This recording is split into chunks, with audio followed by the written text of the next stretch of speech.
Bossing, magkano tawad mo? 195 nego, di ba? Nagmagkano ka na, boss? 170. 170. Hindi mo rin, 173. 170 lang, boss. Wala na yung Boss, konti lang, 172. 170 lang, boss.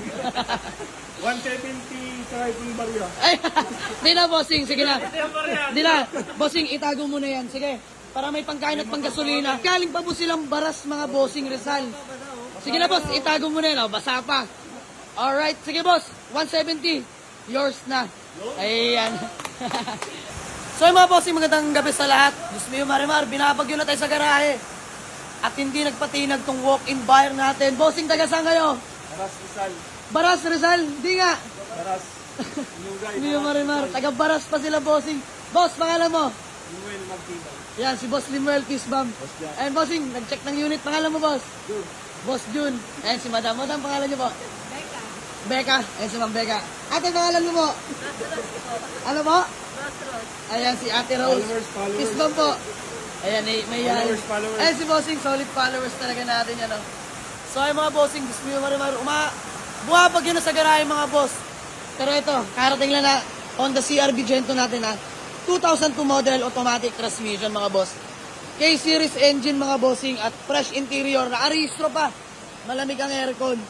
Eh mga bossing. With third row seat po yan mga boss ha. 7 to 8 seater. Pasok dito mga boss. Palibot ko na rin kayo kahit buhabag yung mga bossing. So ayan oh. Ayan, hanggang third row seat po yan. May upuan mga bossing. So, very presentable interior mga boss. Napaka-sariwa pa kahit papaano. Naka-touchscreen head unit na rin yan. So, bossing, na-check nyo naman, oh. All goods naman? All goods, bossing. And all goods. Kompleto papeles mga bossing. Walang kakalampag-kalampag mga boss. Napakaganda ng under chassis niyan. Naka-stock mags lang tayo dyan mga bossing. Paint okay pa po, no? Ayan, SUV na to kung susumain mga bossing. 7 to 8 seater. So, bossing, magkano tawad mo? Nakasting ako dito mga boss, 195. Dahil kakakuha lang naman ngayong gabi. Fast break lang, mabilisan. Papang daily mo, boss, no?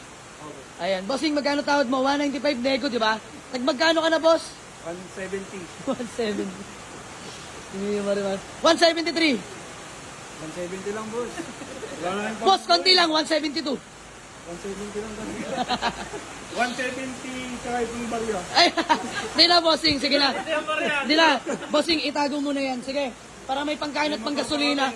Galing pa po silang baras, mga bossing Rizal. Sige na, boss. Itago mo na yan. Basa pa. Alright. Sige, boss. 170. Yours na. Ayan. Masaya yun, masaya. Ayan, masaya. Dasal-dasal si bossing eh. So, ayan, boss. Gawa na tayo acknowledgement letter and then proceed na tayo sa payment. Let's go. For checking sila ng papeles. Tapos acknowledgement letter na kami by Boss D. So, yung mga bossing, kakakuha na ng CR-V. Inuwi na agad. Let's go!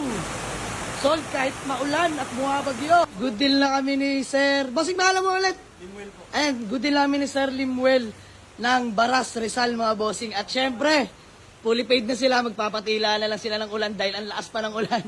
So, Sir, thank you so much po. Salamat, boss. Peace bomb. Boss, bago man natin magkawatak-watak, baka may gusto ko lang batiin o shoutout. Binabati ko yung Magtibay family, tsaka Marosa family. You know, boss, mga taga-Baras. Mga taga-Baras. Ay, ano. Dito na ako kumuha. Salamat, bossing. So, ayan, shoutout pala sa mga taga-Baras Rizal, yan. Especially sa mga tropa natin sa Rizal, sa Antipolo, sa Angono Rizal, yan. Mga kapwa-bayan sila natin dyan. Mabuhay po kayo at salamat sa suporta, mga brother. Sold na to kay Boss Limuel. Let's go.